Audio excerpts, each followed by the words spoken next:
नमस्कार दोस्तों, आप सबको हिंदी साहित्य परिचय चैनल पर आपका हार्दिक स्वागत है। आज आप हिंदी साहित्य का प्रैक्टिस सेट नंबर 8 हल करेंगे। चलिए दोस्तों शुरू करते हैं। प्रश्न नंबर 1 क्या कह रहा है? निम्नलिखित वाक्यों में रिक्त स्थान पूर्ति के लिए जो शब्द सबसे ठीक हो उसे चिन्हित कीजिए। ध्यान पूर्वक पढ़ने के बाद खाली स्थान, छंद का अनुच्छेद का सारांश लिखिए। ठीक है, तो देखिए दोस्तों, सही शब्द क्या होगा? उपर्युक्त ये गलत है, उपयुक्त गलत है, उपरोक्त भी गलत है, ये भी गलत है, ये सही है। इसका दोस्तों विकल्प क्या होगा? उपर्युक्त। चलिए, प्रारंभे न खलु विघ्न भयन नीचे, अर्थात नीच या दुष्ट पुरुष विघ्न के भय से कार्य प्रारंभ नहीं करते हैं। ठीक है, में कर्ता कौन है? तो इसका प्रश्न क्या है? कौन कार्य प्रारंभ नहीं करता? तो कौन कार्य प्रारंभ नहीं करता? तो दोस्तों नीचे यानी नीच व्यक्ति कार्य प्रारंभ नहीं करता। प्रश्न कौन लगाएंगे तो कर्ता मिल जाता है हमें। प्रारंभते न खलु मध्येन नीचे। अगला दोस्तों, निम्नलिखित में से कौन सा गलत वर्तनी का है? देखिए दोस्तों, गलत वर्तनी का क्या होगा? ये विकल्प ए ही गलत है। आधीन नहीं होता है, अधीन होता है। क्या होता है? अधीन। अधीन, ठीक है, तो आधीन नहीं होता है। तो विकल्प बाकी ज्योत्सना भी सही लिखा है, अनुग्रहित भी सही लिखा, अहर्निश भी सही। सुषुप्ति का विलोम क्या होता है? तो दोस्तों सुषुप्ति का विलोम होता है जागृति। क्या होता है? जागृति या जागृति, ऐसे भी लिखा जा सकता है। अच्छा, पाश्चात्य का विलोम क्या होता है दोस्तों?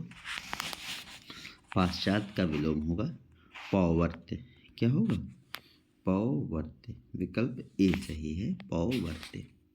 अगला दोस्तों, पुष्प का पर्यायवाची है कनक, कंचन, ललित और सुमन। 6 नंबर, पुष्प का पर्यायवाची क्या है? सुमन। तो विकल्प डी सही हो जाएगा दोस्तों, सुमन। अगला दोस्तों, निम्नलिखित में क्या एक शब्द मोर का पर्यायवाची नहीं है? मयूर, मेदिनी, कलापी, केकी। 7 का क्वेश्चन। 7 का विकल्प भी सही है, मेदिनी। धरती शब्द का पर्यायवाची शब्द कौन सा है? मेदिनी, तटनी, तुभा, भारती। तो 8 का दोस्तों क्या हो जाएगा? 8 का ए हो जाएगा, मेदिनी। धरती शब्द का पर्यायवाची क्या है? मेदिनी। अगला दोस्तों, अनुरूप में कौन सा समास है? कर्मधारय, तत्पुरुष, अव्ययी भाव और दिगु। तो अनुरूप, देखिए अनुरूप का विच्छेद करें। अपने अनुरूप, यानी अनुरूप का मतलब क्या होता है? अनु इसमें क्या है? प्रत्यय है। अन क्या है? अव्यय है। क्या है? अव्यय। अच्छा दोस्तों, जब पहला पद पूर्व पद अव्यय हो तथा प्रधान हो या उपसर्ग हो तो वहाँ क्या होगा? अव्ययी भाव होगा। इसका वो क्या होगा? विग्रह क्या होगा? रूप के अनुसार। रूप के अनुसार ये होगा इसका विग्रह। तो अव्ययी भाव मतलब सी। अगला दोस्तों, निम्नलिखित में कौन सा शब्द तत्पुरुष समास का उदाहरण नहीं है? सही विकल्प का चयन कीजिए। देखिए दोस्तों, कौन सा है? हरिशंकर नहीं दोस्तों, हरिशंकर हरि का हरि और शंकर, इसमें द्वंद्व समास आ जाएगा। पीतांबर, पीला है जिसका अंबर, इसमें भगवान विष्णु आ जाएगा। ये बहुब्रीहि समास। रात दिन, रात और दिन, रातस्य दिनस्य, रात और दिन। राजपुत्र यानी राजा का पुत्र, इसमें क्या हो जाएगा? ये कौन सा होगा? तत्पुरुष समास होगा। ठीक है दोस्तों। अगला दोस्तों, यानी हरिशंकर आपका क्या है? द्विगु है। द्वंद्व है और रात दिन भी द्वंद्व है और पीताम्बर बहुब्रीहि है। निम्नलिखित में पुल्लिंग शब्द है। क्वेश्चन नंबर 11 क्या कह रहा है दोस्तों? निम्नलिखित में पुल्लिंग शब्द है। चलिए देखते कौन सा दोस्तों पुल्लिंग शब्द है। सरसों, सरसों बो दी गई, सरसों बो दी गया यानी ये गलत है। मकाई भी स्त्रीलिंग है, मूंग भी स्त्रीलिंग है, सारस पुल्लिंग है, तो विकल्प सी सही हो जाएगा। उनसे अच्छे तो आप हैं में कारक कौन सा है? उनसे अच्छे तो आप में है, तो उनसे की तुलना आपसे की गई है, अतः उनसे अच्छे आप हैं यानी उनसे की तुलना किससे की गई? आपसे, यानी अपादान कारक। कौन सा कारक है? अपादान कारक। अगला दोस्तों, जिस शब्द का गुण, दशा या स्वभाव आदि लक्षित हों, जिस शब्द से संज्ञा का गुण, दशा या स्वभाव आदि लक्षित हों उसे क्या कहते हैं? परिमाणबोधक नहीं, संख्यावाचक नहीं, सार्वनामिक नहीं, विकल्प सी सही हो जाएगा, गुणवाचक विशेषण। जिस शब्द से संज्ञा गुण तथा और स्वभाव लक्षित हो उसे हम गुणवाचक विशेषण कहते हैं। अगला दोस्तों, निम्नलिखित में से कौन सा अंतस्थ व्यंजन है? तो दोस्तों अंतस्थ व्यंजन किसे कहते हैं? अंतस्थ व्यंजन कहते हैं या, रा, ला, वा। कौन होते हैं? या, रा, ला, वा। तो दोस्तों विकल्प इसमें क्या है? डी सही आ जाएगा, या। निम्नलिखित में किसकी ध्वनि ओष्ठ से नहीं आती है? देखिए ध्वनि ओष्ठ से नहीं आती है। विकल्प देखिए चा, हाँ यही है, चा ही आ जाएगा क्योंकि चा की ध्वनि तालव्य होता है। चा कैसा होता है? तालु से आती है। ठीक है, पा भी ओठ है, माँ भी ओठ है और भा भी ओठ है। अच्छा, पा, फा, माँ, भा ये सब पा वर्ग पूरा ओठ से है। अगला दोस्तों देखिए, लिपियों का विकास का सही क्रम क्या था? देखिए सबसे पहले आई दोस्तों चित्रलिपि। कौन सी आई? चित्रलिपि सबसे पहले आई। चित्रलिपि से बनी सूत्रलिपि, ये 2 नंबर में रही। फिर सूत्रलिपि से बनी प्रतीकात्मक लिखी, ये 3 नंबर में लिखी। और 3 नंबर से रही भावमूलक ध्वनि, ये 4 और ध्वनिमूलक ध्वनि 5। यानी सबसे पहले चित्रलिपि, फिर सूत्रलिपि, ये विकल्प सी सही हो जाएगा आपका। यानी सबसे पहले चित्रलिपि, फिर सूत्रलिपि, फिर प्रतीकात्मक लिपि, फिर भावमूलक, फिर ध्वनिमूलक। हिंदी वर्तमान देवनागरी लिपि ध्वनिमूलक लिपि है। अच्छा दोस्तों, हिंदी की वैज्ञानिक और तकनीकी शब्दावली निर्माण करने वाली संस्था का नाम कब हुआ था? तो दोस्तों तकनीकी शब्दावली निर्माण करने वाली संस्था का नाम है राष्ट्रीय हिंदी संस्थान नहीं, अनुवाद ब्यूरो नहीं, वैज्ञानिक एवं तकनीकी शब्दावली आयोग। देखिए दोस्तों, देश की आज़ादी के बाद सबसे पहले शिक्षा संस्थान ने 1950 में बोर्ड की स्थापना की। ठीक है, और 1952 में बोर्ड के अधीन ये जो बोर्ड बना था आयोग, इस बोर्ड के यानी वैज्ञानिक एवं तकनीकी शब्दावली आयोग, यह बोर्ड शब्दावली 1952 से इसने कार्य करना प्रारंभ किया। ठीक है, 50 में स्थापित हो गया था। ठीक है, अच्छा दोस्तों, अब ये काम किससे करता है? ये केंद्रीय हिंदी निदेशालय। अच्छा, इसकी स्थापना कब हुई? इसकी स्थापना हुई 1961। कब हुई? 1961 में। अगला दोस्तों, प्रयोजन मूलक भाषा का प्रमुख संबंध है। प्रयोजन मूलक का संबंध होता है जीविकोपार्जन से। किससे होता है? जीविकोपार्जन, जिसमें संचार, तकनीकी, विधि आदि, मनोरंजन आदि के क्षेत्र में जो भाषा उत्पन्न होती है उसे कहते हैं प्रयोजन मूलक भाषा। किससे? जिससे हमें रोजगार मिल जाए, रोजगार, प्रयोजन मूलक, तो जीविकोपार्जन। अगला दोस्तों, हिंदी की कितनी उपभाषाएं हैं? तो दोस्तों हिंदी की कितनी उपभाषाएं हैं? हिंदी की 5 उपभाषाएं हैं। कौन कौन सी हैं 5 उपभाषा? पश्चिमी हिंदी, पूर्वी हिंदी, राजस्थानी, बिहारी हिंदी और पहाड़ी हिंदी। अच्छा दोस्तों, पश्चिमी में कौन कौन सी आती हैं? खड़ी बोली, हरियाणवी, ब्रजभाषा, बुंदेली, कन्नौजी। राजस्थानी में कौन सी आती हैं? मारवाड़ी, जयपुरी, मेवाती और मालवी। पूर्वी हिंदी में कौन सी आती हैं? अवधी, बघेली और छत्तीसगढ़ी।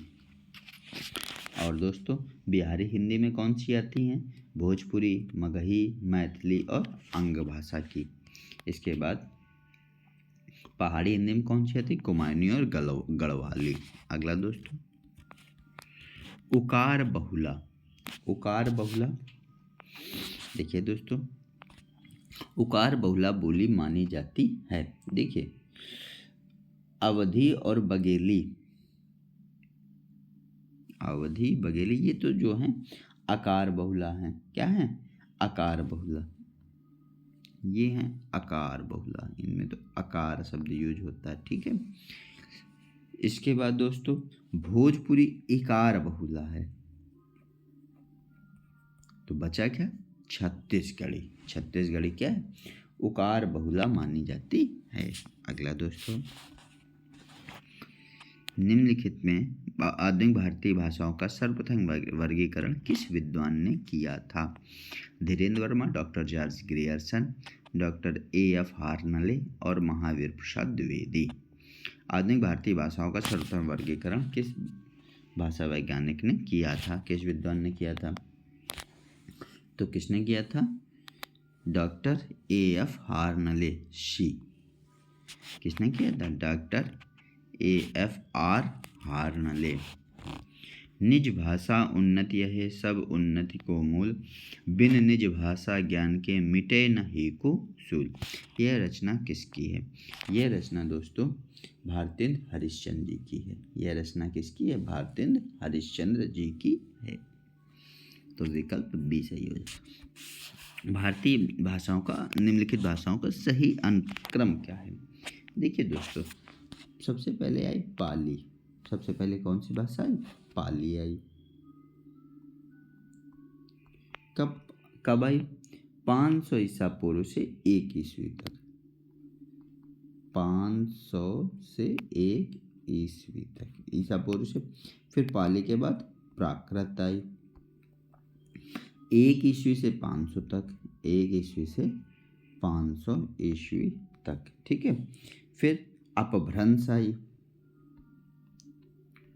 फिर ये भी 500 साल रही, यानी 500 से 1000। फिर अवहट्ट आई। तो सबसे पहले दोस्तों विकल्प क्या आ जाएगा? पाली, फिर प्राकृत, फिर अपभ्रंश, यानी ये तो गलत हो गया।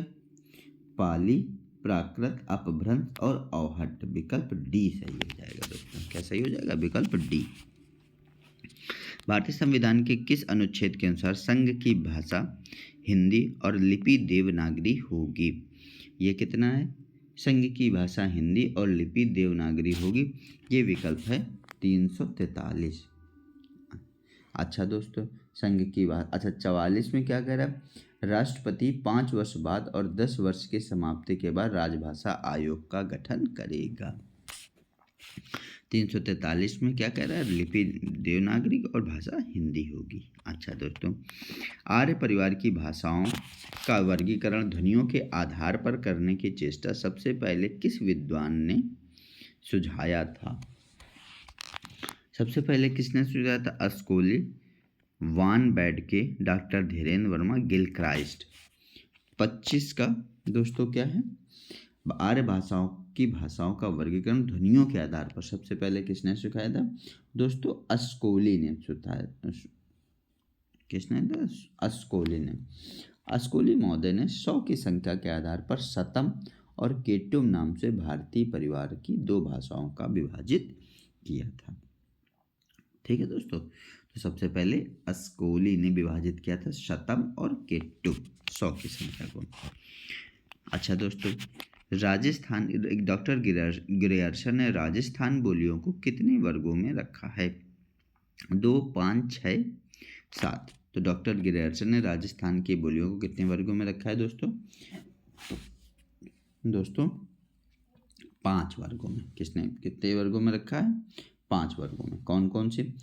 उत्तरी राजस्थानी, पूर्वी राजस्थानी, उत्तर मध्य पूर्वी, दक्षिणी पूर्वी और दक्षिणी राजस्थानी। चलिए दोस्तों, निम्न अंकों को क्या कहा जाता है? 1 2 3 4 5 6 7 8। तो निम्न अंकों को दोस्तों, ये अंग्रेजी अंक नहीं है, विदेशी अंक नहीं है, ये अंतरराष्ट्रीय अंक पद्धति है। क्या है ये? अंतरराष्ट्रीय अंक पद्धति। भारतीय संविधान के किस अनुच्छेद के अनुसार उच्चतम न्यायालय और उच्च न्यायालय में सब कार्यवाहियां अंग्रेजी में होंगी? तो उच्चतम न्यायालय और उच्च न्यायालय में सभी कार्यवाहियां अंग्रेजी में होंगी। इसका जो है ये प्रावधान किया गया अनुच्छेद 348 में। किसमें किया गया? अनुच्छेद 348 में है। अगला दोस्तों, 346 क्या कह रहा है कि शासकीय प्रयोजन में प्रयोग किए जाने वाले तत्समय प्राधिकृत भाषा के संबंध में एक राज्य दूसरे के लिए प्रयोग करेंगे। 44 क्या कह रहा है? 44 राष्ट्रपति राजभाषा आयोग का गठन करेगा। और 43 क्या है कि भारत की लिपि कौन सी होगी? देवनागरी राजभाषा की, और भाषा हिंदी होगी राजभाषा। अगला दोस्तों क्या कह रहा है? बहुर विचार कीन मन माही, सीय वदन सम हिमकर नाही। देखिए दोस्तों, बहुत विचार मन में हमने किया कि सीता जी के वजन के समान हिमकर यानी श्वेत सफ़ेद वन कोई सीता सीय वदन सम हिमकर नहीं। बहुत विचार करने के बाद हमने ये कहा कि सीता जी का वदन बर्फ़ से ज़्यादा सुंदर है, सीता जी के वदन से बर्फ़ बड़ी नहीं है। तो ये कौन सा अलंकार है? देखिए दोस्तों, इसमें क्या किया गया? उपमेय को छोटा कर दिया गया, बड़ा कर दिया गया, और उपमान को छोटा कर दिया गया। तो जब उपमेय बड़ा हो और उपमान छोटा हो तो प्रतीप अलंकार। कौन सा अलंकार होता है दोस्तों? प्रतीप अलंकार। जहाँ उपमेय और उपमान को समान कहा जाए या उपमेय को उपमान से श्रेष्ठ बताकर उपमान का तिरस्कृत किया जाए, वहाँ क्या होता है दोस्तों? उपमेय अलंकार। सियमुख सरिस सियमुख भाई। देखिए दोस्तों, सियमुख के समान सीता का ही मुख है। चलिए देखिए, इनमें क्या है? कौन सा अलंकार है? देखिए दोस्तों, प्रतीप है नहीं, रूपक है नहीं, विवाह अन्वय। कौन सा अलंकार है? अन्वय। कौन सा? जब उपमेय और उपमान की तुलना हो और उपमेय में कोई उपमान ना मिले, उपमेय को ही उपमान कह दिया जाए, तो वहाँ क्या है? सीएम अन्वय अलंकार। क्या है? अनव्यय अलंकार। अगला दोस्तों, पीपर पात सरिस मंडोला में कौन सा अलंकार है? 31 का ए। उपमा, उत्प्रेक्षा, विभावना और रूपक। कौन सा अलंकार है? पीपर पात सरिस मंडोला। तो कौन सा अलंकार है दोस्तों? 31 का ए, उपमा अलंकार। कौन सा अलंकार है? उपमा अलंकार। अगला दोस्तों, पाँव महावर देन को नाइन बैठी आई, फिर फिर जानी महावरी, एड़ी मीड़त जाई। बिहारी जी का दोहा है। क्या कह रहा है? निम्नलिखित में कौन सा अलंकार होगा? यहाँ पाँव महावर देन यानी पैर में रंग लगाने को नाइन आकर बैठी, फिर जानी महावरी। उनके जो है पैर की एड़ी ऐसी लाल है कि उनको लग रहा है कि उसमें पहले ही वो लगी हुई है। एड़ी मीड़त जाई, यानी वहाँ पर क्या हो गया? तो फिर जानी महावरी, यहाँ उत्प्रेक्षा अलंकार है। कौन सा अलंकार है दोस्तों? नहीं, उत्प्रेक्षा नहीं होगा, भ्रांतिमान अलंकार है। यहाँ दोस्तों एड़ी मीड़त जाई, फिर यानी उनको भ्रम हो गया कि एड़ी में क्या है? पहले से ही रंग लगा है, इसलिए वहाँ पर क्या है? भ्रांतिमान अलंकार है। जहाँ पर किसी वस्तु के समान किसी अन्य वस्तु को मान लिया जाए, वहाँ क्या होता है? भ्रांतिमान अलंकार। राम कथा सुंदर कर तारी, संशय बिहग उड़ावन हारी। क्या कह रहा है? राम कथा सुंदर करतारी, संशय बिहग उड़ावन हारी। दोस्तों, इससे कौन सा छंद है? तो ये सबसे पहले इसकी जो मात्राएं गिनते हैं। राम यानी 3, कथा यानी 3 2 राम 2 2 4, सुंदर 4 3 7, 8 9 10 11 12 इसमें दोस्तों कितनी 16 मात्राएं हैं। कितनी है? 16 मात्राएं इसमें। संशय 2 4 6 6। तो दोस्तों दोनों पदों पे 16 मात्राएं हैं। जब 16 मात्राएं हों और अंतिम पद क्या हो? गुरु हो, तो वहाँ क्या है? चौपाई आता है। कौन सा दोस्तों छंद आता है? चौपाई आता है। किस छंद में 4 चरण होते हैं? तो देखिए दोस्तों, किस छंद में 4 चरण होते हैं? रोला में नहीं होते हैं। रोला में 2 चरण होते हैं। भैरवी में 2 चरण होते हैं। सोरठा में, छप्पय में दोस्तों कितने होते हैं? 4 चरण से अधिक चरण होते हैं, यानी 6 चरण होते हैं। इन सब में 4 चरण होते हैं। अगला दोस्तों, कौन सा मुक्त श्रृंगारी कवि नहीं है? 35 क्या कह रहा है? कौन सा मुक्त श्रृंगारी कवि नहीं है? सेनापति, द्विजदेव, आलम और ठाकुर। तो ये क्या होगा? सेनापति। इसका विकल्प क्या सही हो जाएगा? सेनापति मुक्त श्रृंगारी कवि नहीं है। अगला दोस्तों क्या कह रहा है? निम्नलिखित में से कौन सा छंद वर्णिक छंद है? अरिल, रोला, शालिनी और गीतिका। तो एक क्या आ जाएगा दोस्तों? 36 का क्या आ जाएगा दोस्तों? वर्णिक छंद कौन सा है? तो दोस्तों वर्णिक छंद इसमें कौन सा आ जाएगा दोस्तों? वर्णिक छंद आ जाएगा शालिनी। क्या है? शालिनी। अरिल, रोला और गीतिका तीनों कैसे हैं? मात्रिक छंद हैं। कैसे हैं? मात्रिक। शालिनी कैसा है? वर्णिक छंद है। अगला दोस्तों, निम्नलिखित में कौन सा वर्णिक छंद नहीं है? अब इसमें कह रहा नहीं है, तो दोस्तों वर्णिक छंद नहीं है तो सवैया वर्णिक है। सवैया वर्णिक है। कवित्व भी वर्णिक है। दोस्तों विकल्प सही क्या हो जाएगा? कुंडलियाँ। तो विकल्प सी सही हो जाएगा, कुंडलियाँ। कुंडलियाँ कैसा है? वर्णिक छंद है, मात्रिक छंद है। कुंडलियाँ मात्रिक है, बाकी सब कैसा? वर्णिक है। श्रृंगार रस की दृष्टि से नायक का कौन सा भेद नहीं है? अनुकूल, सठ, धीर प्रशांत और दक्षिण। तो श्रृंगार रस की दृष्टि से नायक का कौन सा भेद नहीं है? तो देखिए दोस्तों, धीर प्रशांत नायकों का भेद नहीं है। ठीक है। श्रृंगार रस की दृष्टि से धीर प्रशांत तो भरत मुनि ने कहा था। धीर ललित, धीर प्रशांत और धीरोदात्त, ये भरत मुनि के नाट्य शास्त्र के आधार पर है। और अनुकूल, सठ, दक्षिण, ये सब क्या है? ये सब श्रृंगार रस के आधार पर नायक के भेद हैं। तो धीर प्रशांत, धीर ललित, तो ये सब किसके आधार पर हैं? ये भरत मुनि के नाट्य शास्त्र पर नायक के भेद माने जाते हैं। अगला दोस्तों प्रश्न ध्यान से पढ़िएगा। अगला क्या कह रहे हैं? राम रावण के युद्ध में राम रावण पर क्रोध करते हैं, तो रावण राम के क्रोध का। चलिए दोस्तों क्या कह रहे हैं? राम रावण के युद्ध में राम रावण क्रोध करते हैं, तो रावण क्रोध का क्या होगा दोस्तों? आलंबन, उद्दीपन, संचारी और अनुभव। तो दोस्तों आलंबन क्या होगा? आलंबन। अगला दोस्तों क्या कह रहा है? वल्लभाचार्य ने जिस श्री कृष्ण भक्ति को प्रतिस्थापित किया उसका दार्शनिक आधार है। ठीक है। अद्वैत दर्शन, द्वैत दर्शन, शुद्धाद्वैत और अद्वैताद्वैत दर्शन। देखिए दोस्तों, अद्वैत मतलब क्या होता है? कि एक ही ब्रह्म है, यानी ब्रह्म एकम द्वितीयो नास्ति। द्वैत मतलब क्या होता है? यानी ब्रह्म और जीव अलग अलग है। लेकिन द्वैत दर्शन क्या है? ब्रह्म और जीव, अद्वैत मतलब ब्रह्म और जीव एक ही है, यानी जो ईश्वर के ब्रह्म है वो हमारे अंदर। द्वैत मतलब ईश्वर और ब्रह्म अलग अलग है, किंतु विशेष परिस्थितियों में दोनों मिलकर एक हो जाते हैं। चलिए, तो वल्लभाचार्य ने शुद्धाद्वैत की उपासना की। किसकी की? शुद्धाद्वैत की। और उन्होंने कहा था पुष्टिम तद अनुग्रह, पुष्टिम तद अनुग्रह। अच्छा, द्वैत किसने की थी? मध्वाचार्य ने। किसने की थी? मध्वाचार्य ने।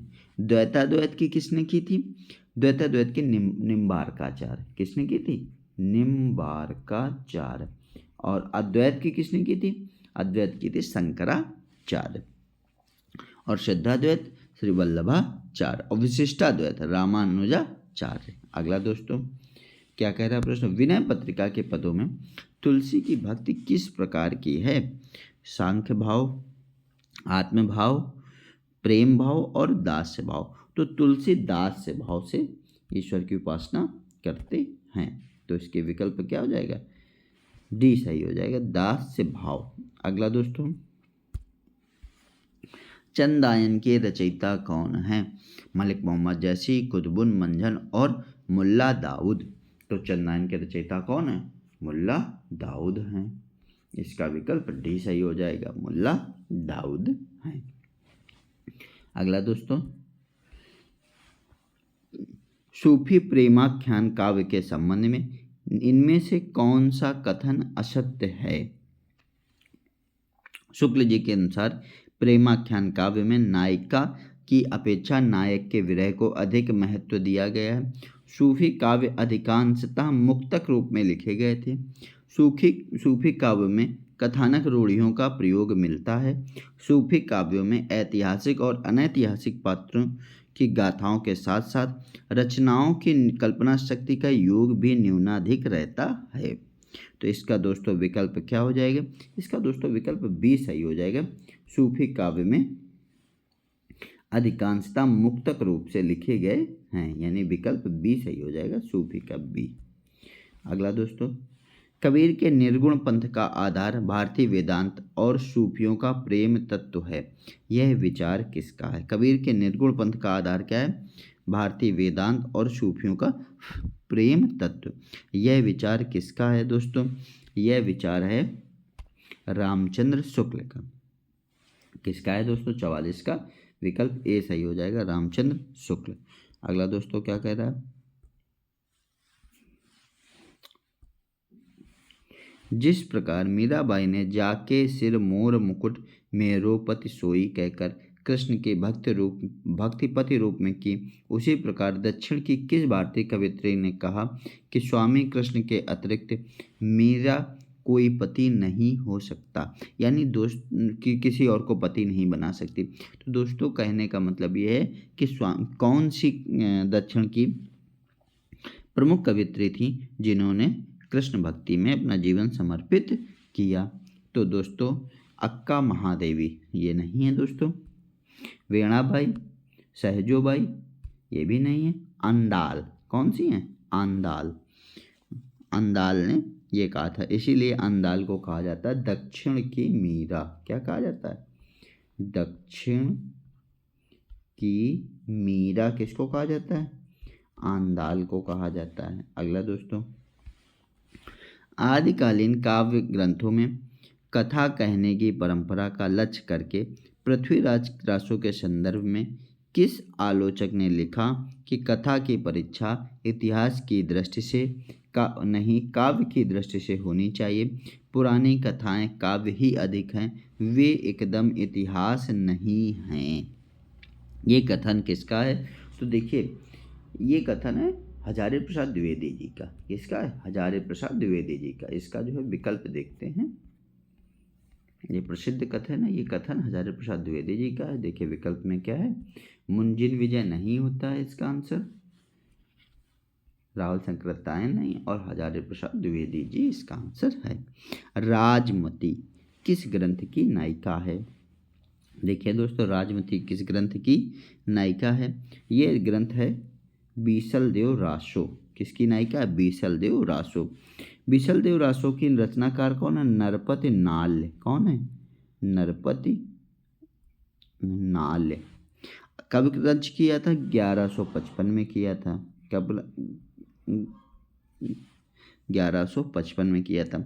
ये काव्य लगभग 2000 छंदों में है। अच्छा दोस्तों अगला प्रश्न क्या कह रहा है? इनकी रचनाओं को मिलाना है।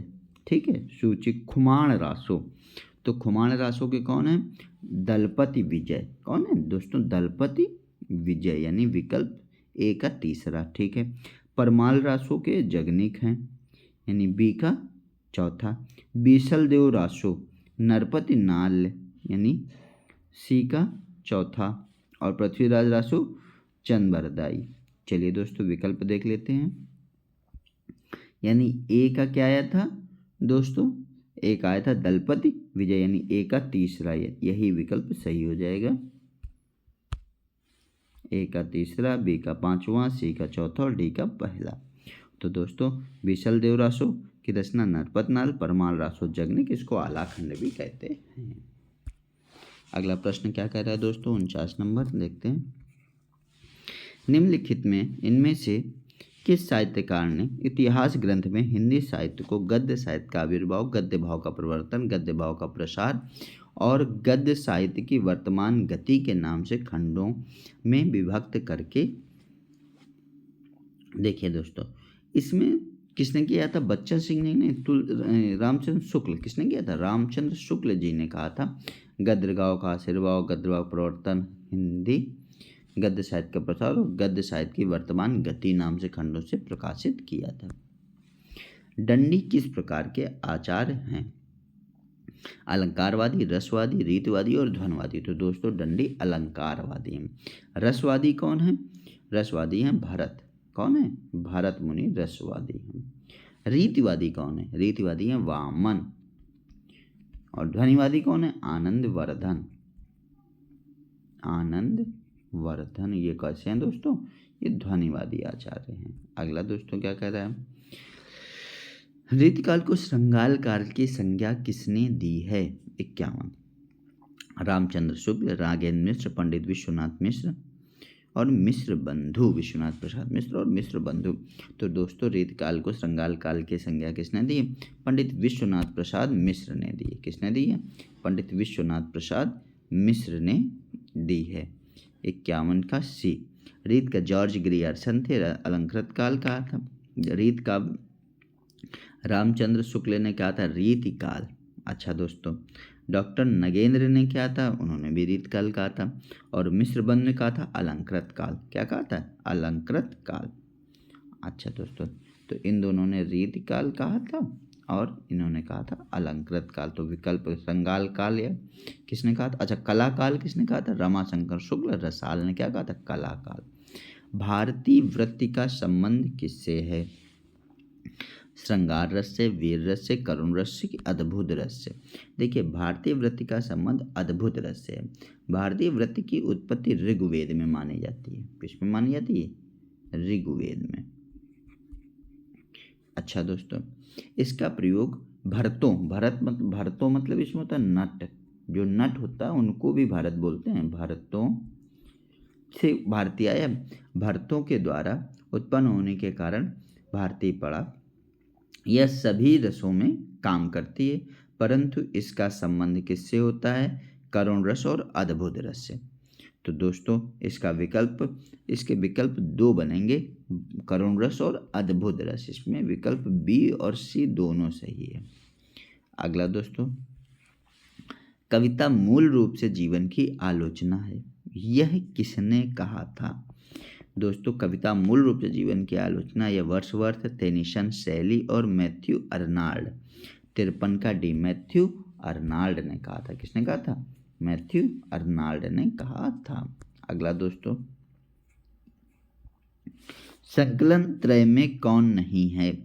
54, स्थान, वस्तु, काल और कथानक। तो संकलन त्रय में कौन सा नहीं है दोस्तों, संकलन त्रय में नहीं आते कथानक, यानी डी सही हो जाएगा। इसका क्या सही हो जाएगा, डी सही हो जाएगा।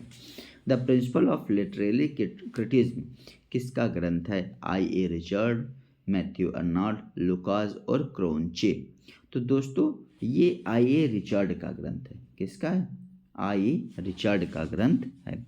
अगला दोस्तों देखते हैं, जब बात करते हैं हम किसकी, क्रोंचे की, तो क्रोंचे ने लिखा था एस्थेटिक। क्या लिखा था, एस्थेटिक। क्या लिखा था, एस्थेटिक लिखा था। अच्छा दोस्तों, जब बात करते हैं किसकी, अर्नाल्ड की, तो अर्नाल्ड की कौन है, कल्चर एंड अनार्की। कौन सी है, कल्चर एंड अनार्की। और लुकास की कौन सी है, लुकास की दोस्तों साइंस ऑफ पोएट्री। किसकी है, साइंस ऑफ पोएट्री, ये लुकास की है। तो इसका विकल्प क्या सही हो जाएगा, principle of criticism, literary criticism किसकी, I.A. रिचर्ड की। अगला दोस्तों क्या कह रहा है, ग्रामत्व दोष कहा जाता है जहाँ लोकशास्त्र या शास्त्र विरुद्ध हो, जहाँ आलोक प्रचलित शास्त्रीय परिभाषिक शब्दावली का प्रयोग हो, जहाँ अर्थ प्रतीत में कष्ट हो, जहाँ ग्रामीण बोलचाल के शब्दों का शिष्ट साहित्य में प्रयोग होता है। यही है विकल्प डी सही हो जाएगा, जहाँ ग्रामीण बोलचाल के शब्दों का शिष्ट साहित्य में प्रयोग होता है। इसी के ग्रामत्व दोष है कहते हैं। अच्छा, अगला, भरत मुनि ने काव्य दोषों की संख्या कितनी मानी है? भरत मुनि ने काव्य दोषों की संख्या कितनी मानी? 10 मानी है। कितनी मानी? 10। कौन कौन से? गूढ़ार्थ, अर्थांतर, अर्थहीन, भिन्नार्थ, एकार्थ, अभिलुप्तार्थ, न्याय क्षेत्र, विषय विसंधि और शब्द चित्त। मम्मट ने 5 किसने मानी? मम्मट ने मानी है। 3 किसने मानी? 3 भामह ने मानी है। अर्थ दोष, वाणी दोष और अन्य दोष। चलिए दोस्तों, शब्द की जिस शक्ति से उसे सांकेतिक अर्थ का बोध हो, वहाँ कौन सी शब्द शक्ति होती है? जब सांकेतिक अर्थ का बोध हो तो वहाँ कौन सी होती है? तो वहाँ दोस्तों अभिधा, लक्षणा, व्यंजना और शुद्ध लक्षणा। तो विकल्प क्या हो जाएगा? अभिधा। विकल्प अभिधा। अगला दोस्तों,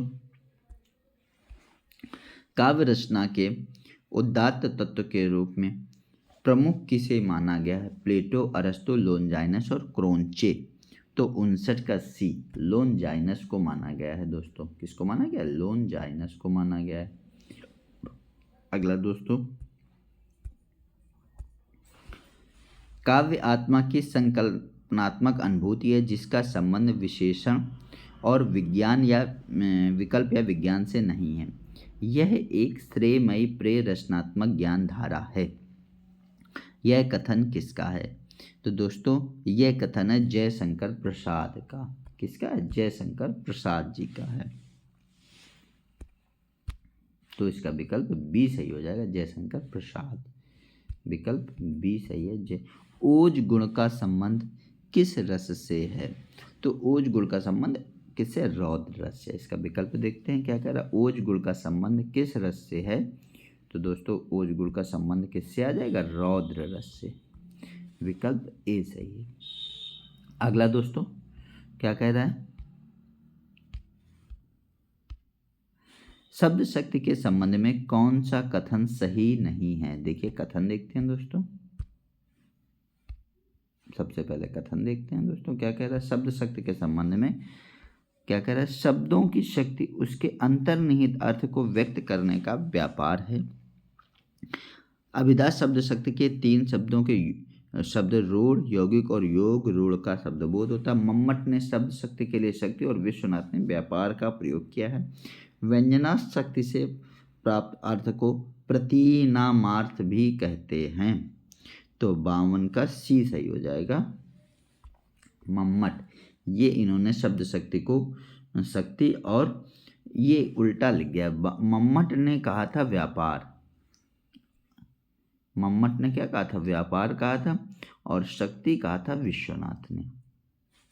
ठीक है, शक्ति शब्द शक्ति के लिए शक्ति शब्द विश्वनाथ ने कहा था और मम्मट ने कहा था शब्द शक्ति क्या है? व्यापार है। अगला दोस्तों 62 नंबर हो गया है। 63 नंबर करते हैं क्वेश्चन। क्या कह रहा है? अरस्तु के अनुसार विरेचन का परिष्कार करता है। अरस्तु के अनुसार विरेचन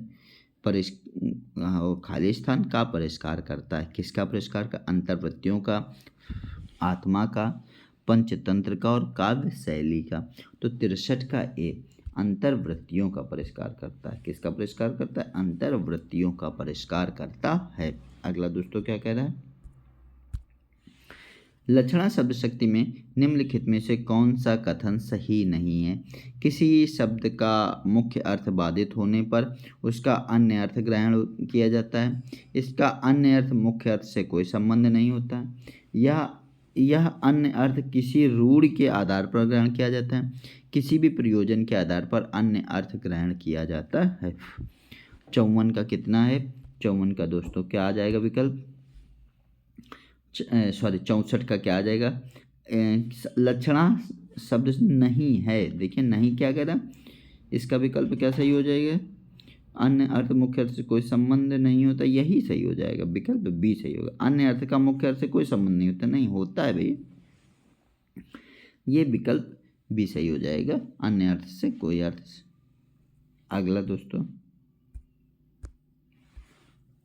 हिंदी समाचार क्षेत्र से निकलने वाले प्रथम समाचार पत्र बनारस अखबार का संपादक कौन था। तो बनारस अखबार का संपादक कौन था, राजा शिव प्रसाद सिंह। कौन सा था, राजा शिव प्रसाद सिंह। और निकालता कौन था, इसके निकालते थे गोविंद दत्ते। कौन से थे, गोविंद दत्ते। इसके मालिक कौन थे, राजा शिव प्रसाद सिंह। अगला दोस्तों, तमस को कौन सा पुरस्कार प्राप्त हुआ, भीष्म सैनिक उपन्यास तमस को। देखिए दोस्तों, इसमें कौन सा पुरस्कार प्राप्त हुआ तमस को, ज्ञानपीठ नहीं पुरस्कार प्राप्त हुआ, मैग्सेसे भी नहीं हुआ, पद्मश्री भी नहीं हुआ, साहित्य अकादमी प्राप्त हुआ। कौन सा प्राप्त हुआ, साहित्य अकादमी। कब मिला था, तमस को मिला था 1975 में। कब मिला था दोस्तों, 1975 में। प्रजा हितैषी दोस्तों, प्रजा हितैषी राजा लक्ष्मण सिंह आगरा। प्रजा हितैषी अखबार कहाँ से निकलता था, तो देखिए इसका विकल्प, संपादक कौन है दोस्तों, राजा लक्ष्मण सिंह, और स्थान है आगरा। कब है, 1845। 1845 इसका विकल्प क्या सही हो जाएगा दोस्तों, 1845। अगला दोस्तों क्या कह रहा है, 2016 का साहित्य अकादमी पुरस्कार नासिरा शर्मा को उनके किस उपन्यास के लिए मिला था। तो 2016 को साहित्य अकादमी पुरस्कार नासिरा शर्मा को पारिजात के लिए मिला था। किसके लिए मिला था, पारिजात। शेष उनके उपन्यास हैं ठीकरे की मंगनी, सात नदियाँ एक समंदर, कुइयाँ जान और पारिजात। तो इनके लिए पारिजात के लिए मिला था। एक समंदर भी इनकी है, सात नदियाँ एक समंदर। हाँ। यात्री मित्र यात्री वृत्तांत के लेखक कौन हैं, तो यात्री मित्र सत्यदेव परिव्राजक जी द्वारा लिखा गया। किसने लिखा, यात्री मित्र किसने लिखा, सत्यदेव परिव्राजक जी द्वारा लिखा गया है। अच्छा दोस्तों, अन्य कृतियाँ कौन कौन सी, मेरी कैलाश यात्रा, मेरी जर्मन यात्रा, मेरी कैलाश यात्रा, मेरी जर्मन यात्रा, इनकी अन्य कृतियाँ हैं। अच्छा, शिव प्रसाद गुप्त की कौन सी है, पृथ्वी प्रदक्षिणा। शिव प्रसाद गुप्त की कौन सी है, पृथ्वी प्रदक्षिणा। और विष्णु प्रभाकर की दैक्ती भट्टी, ज्योतिपुंज हिमालय, हस्ते निर्झर। अच्छा दोस्तों, 70वां क्वेश्चन क्या कह रहा है, शरद जोशी द्वारा लिखित व्यंग लेख नहीं है, हम भ्रष्टन के भ्रष्ट हमारे, दो व्यंग नाटक, शोक सभा और जीप पर सवार इल्लियाँ। तो दोस्तों, शोक सभा राजकिशोर द्वारा लिखा गया था। किसके द्वारा लिखा था, राजकिशोर। बाकी सब किसने लिखा था, इन शरद जोशी द्वारा लिखा गया है। अगला दोस्तों क्या कह रहा है, राहुल शंकरतैन द्वारा लिखित तिब्बत की सीमा पर किस विधा की रचना है। तो ये यात्रा वृत्तांत है। इसके विकल्प देखते हैं क्या कह रहा है, रेखा चित्र, यात्रा वृत्तांत, डायरी, रिपोर्टाज। तो दोस्तों इसका विकल्प क्या आ जाएगा, विकल्प बी सही हो जाएगा, यात्रा वृत्तांत। अगला दोस्तों, अक्षर अक्षर यज्ञ किसके पत्रों का संग्रह है, धर्मवीर भारती, फणीश्वरनाथ रेणु, देवीशंकर अवस्थी और गोविंद मिश्र। तो अक्षर अक्षर यज्ञ किसके पत्रों का संग्रह, धर्मवीर भारती जी के पत्रों का संग्रह है, अक्षर अक्षर यज्ञ। अगला दोस्तों, एक साहित्यिक की डायरी की रचनाकार कौन है, हीरानंद वात्स्यायन अज्ञेय, भीष्म सैनी, देवराज गजानन माधवन, मुक्तिबोध। एक साहित्यिक की डायरी, तो एक साहित्यिक की डायरी किसने लिखी थी दोस्तों, मुक्तिबोध की रचना है। किसकी है, मुक्तिबोध की रचना। कब प्रकाशित हुई थी, 1964 में। 1964 में प्रकाशित हुई थी। अगला दोस्तों क्या कहता है, किसी व्यक्ति, वस्तु या संदर्भ का तटस्थ अंकन करने वाली साहित्यिक विधा का नाम है। तो दोस्तों क्या है, संस्मरण नहीं है, तटस्थता, आत्मकथा अपनी होती, फीचर नहीं होती दोस्तों, रेखा चित्र। क्या है, रेखा चित्र। साहित्यिक विधा का नाम क्या है, रेखा चित्र। अगला दोस्तों, किस विधा में तथ्य अत्यावश्यक नहीं होते हैं, 75 का सी। क्या आ जाएगा, संस्मरण में तथ्य अत्यावश्यक नहीं होते हैं। अगला, आत्मकथा में लेखक अपने जीवन की प्राय आद्योपांत कहानी लिखता है। आत्मसंस्मरण में जीवन के यह सीमित खंड में संस्करण लिखता है।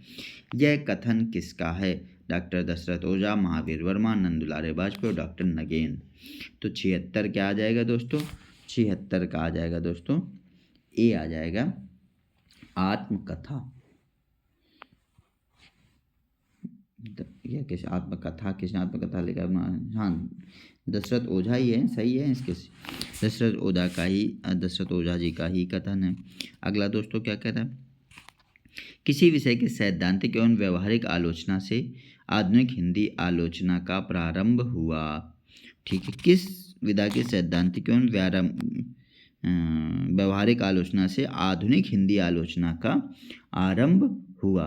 तो दोस्तों किससे हुआ दोस्तों, नाटक से हुआ। किससे हुआ, नाटक से हुआ। देखिए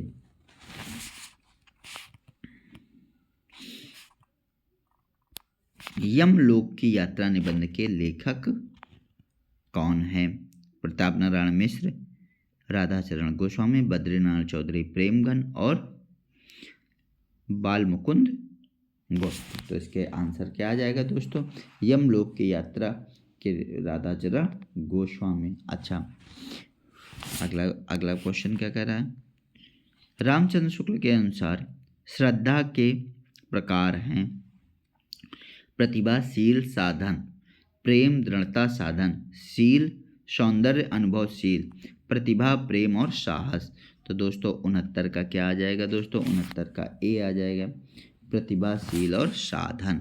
अगला, नई ढाल में ढली 1973 यह किसने कहा था। तो दोस्तों यह किसने कहा था, सदल मिश्र ने, मुंशी सदा सुखलाल ने, राजा शिवप्रसाद सिंह ने, भारतेंदु हरिश्चंद्र ने।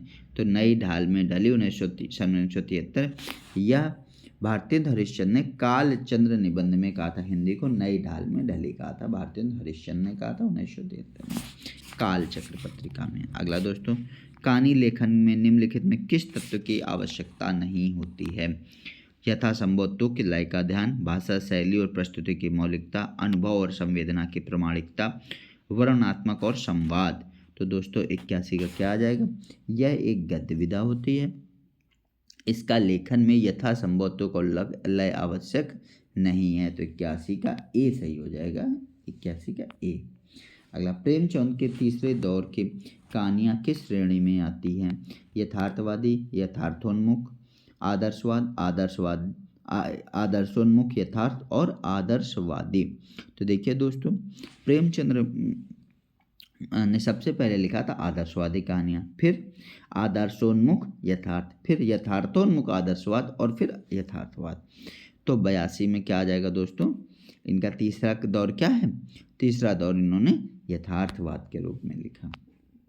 अगला, हत्या किस कहानी के लेखक, हत्या नामक कहानी के लेखक हैं। तो हत्या नामक कहानी के लेखक कौन है, जैनेन्द्र कुमार, ज्ञान अज्ञेय, मुक्तिबोध और प्रेमचंद। हत्या लिखी थी जैनेन्द्र कुमार ने, किसने लिखी थी, जैनेन्द्र कुमार। ठेस कहानी के लेखक कौन है, तो ठेस कहानी के लेखक अज्ञेय, फणीश्वरनाथ रेणु, अमरकांत और मोहन राकेश। तो ठेस कहानी के लेखक कौन है, फणीश्वरनाथ रेणु। अगला, कालचक्र की दृष्टि निम्नलिखित कहानियों का सही अनुक्रम क्या है, यही सच है, यही सच है किसने कहा था, मन्नू भंडारी, 1966। उसने कहा था ये 1966 की रचना, यही सच है 1966। उसने कहा था 1915, चंद्रधर शर्मा गुलेरी, और कफन 1936। कब, 1936। प्रेमचंद्र, ये गुलेरी, प्रेमचंद और मन्नू भंडारी। तो सबसे पहले क्या आ जाएगा, उसने कहा था, फिर कफन और यही सच है, विकल्प सी सही हो जाएगा। अगला दोस्तों, कहानी के प्रमुख तत्व कौन से होते हैं? उपमान, पात्र, अलंकार और रस। तो 86 का बी, पात्र। और कहानी के प्रमुख तत्व कौन से होते हैं? पात्र होते हैं। अगला दोस्तों, निम्नलिखित में से कौन सा सुमेलित नहीं है? शेखर जोशी, दाजियो, धर्मवीर भारती, सिक्का बदल गया, निर्मल वर्मा, परिंदे, और कृष्णा सोबती, बादलों के घेरे। तो क्या आ जाएगा दोस्तों? धर्मवीर भारती, सिक्का बदल गया। एक धर्मवीर भारती नहीं, कृष्णा सोबती की कहानी है कि सिक्का बदल गया। अगला दोस्तों, परसों तुम्हारे लाडले भाई ने मुझसे मांस पकाने के लिए कहा। ये कथन किसका? ये कथन है बड़े घर की बेटी का। पाव भर हांडी में घी हांडी में पाव भर से अधिक नहीं था। वह सब मांस में डाल दिया। जब खाने बैठा तो कहने लगा, दाल में घी क्यों नहीं है? यह कथन किसका? बड़े घर की बेटी। रचनाकार कौन से? प्रेमचंद्र। कैसी है? आदर्शवादी कहानी है। कैसी है? आदर्शोन्मुख। अगला दोस्तों क्या कह रहा है? अगला कह रहा है, निम्नलिखित कहानी के संदर्भ में कौन सा असंगत है? कभी कभी किसी घटना का एक सूत्र कहानी का आधार बन जाता है। कहानी विश्वसनीय होनी चाहिए। कहानी में कल्पना का असीमित प्रयोग किया जा सकता है।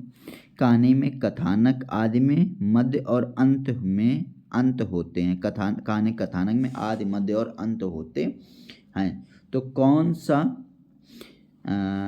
असंगत है? तो कहानी में असीमित कल्पना का असीमित प्रयोग, ये नहीं किया जा सकता।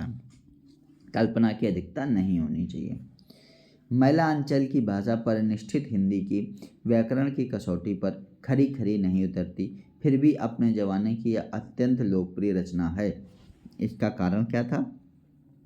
इसमें ग्रामीण शहरी दोनों प्रकार के दृश्यों की भरमार है। परिवेश पात्रों के अनुरूप यथार्थपरक भाषा का प्रयोग हुआ है। लोक कथाओं, लोकोक्तियों, मुहावरों, लोकगीतों से परहेज किया गया। व्याकरण जन्य त्रुटियां नहीं हैं। तो इसका क्या है हो गया? परिवेश के आधार पर जो संवाद की मांग थी, तो उन्होंने वैश्विक आंचलिक भाषा का प्रयोग किया है। दोस्तों अगला क्या कह रहा है? कहानी और उपन्यास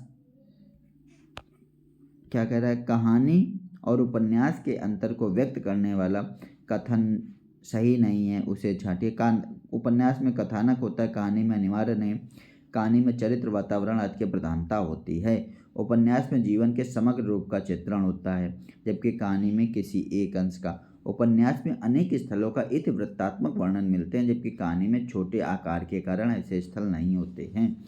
उपन्यास कहानी का लघु संस्करण है। 91 का दोस्तों क्या आ जाएगा? उपन्यास कहानी का लघु संस्करण है। यही सही हो जाएगा। अगला दोस्तों क्या कह रहा है? तीसरी सत्ता उपन्यास के लेखक का नाम क्या है? गिरिराज किशोर, निर्मल वर्मा, गोविंद मिश्र और श्रीलाल शुक्र। तो तीसरी सत्ता किसने लिखी थी? गिरिराज किशोर ने लिखी थी। किसने लिखी थी? गिरिराज किशोर ने लिखी थी। कंकाल एक प्रकार से पाप और पुण्य की समस्या का उपन्यास है। इस कथन के समकक्ष जयशंकर प्रसाद के बाद निम्नलिखित रूप में किस उपन्यास को इस समस्या को मुख्य रूप से उठाया गया है? 93 का डी आ जाएगा, चित्रलेखा। किसने लिखा था? भगवती चरण वर्मा जी ने लिखा था। किसने लिखा था? भगवती चरण वर्मा जी ने लिखा था। अगला दोस्तों, अच्छा, निम्नलिखित उपन्यासों का काल क्रमानुसार व्यवस्थित करना। अच्छा देखिए, ठीक है। प्रेमास्त्र लिखा था 1922 में। कब लिखा गया था? 1922 में। फिर कर्मभूमि लिखा गया था 1933 में। कब लिखा गया था? 1933 में। गोदान 1936 में।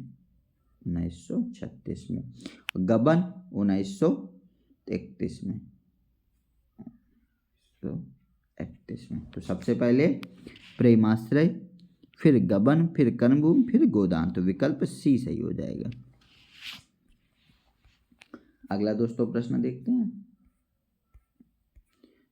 95 नंबर क्या कह रहा है? दीवार में एक खिड़की रहती थी। उपन्यास के रचयिता कौन हैं? ठीक है, तो दीवार में एक खिड़की रहती थी। उपन्यास के रचक गिरिराज किशोर, काशीनाथ सिंह, अरुण और विनोद कुमार शुक्ल।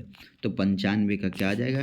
डी आ जाएगा, विनोद कुमार शुक्ल। अगला दोस्तों, आचार्य प्रसाद द्विवेदी के किस उपन्यास में औपन्यासिक कथा का आधार लिया गया है? बाणभट्ट की आत्मकथा, पुनर्नवा, चारुचंद्र लेख और अनामदास का पोथा। 96 का क्या आ जाएगा? 96 का दोस्तों आ जाएगा, औपन्यासिक कथा का आधार लिया गया है दोस्तों। किस में लिया गया है? अनामदास के पोथा में लिया गया है। अच्छा दोस्तों, इसमें क्या किया गया?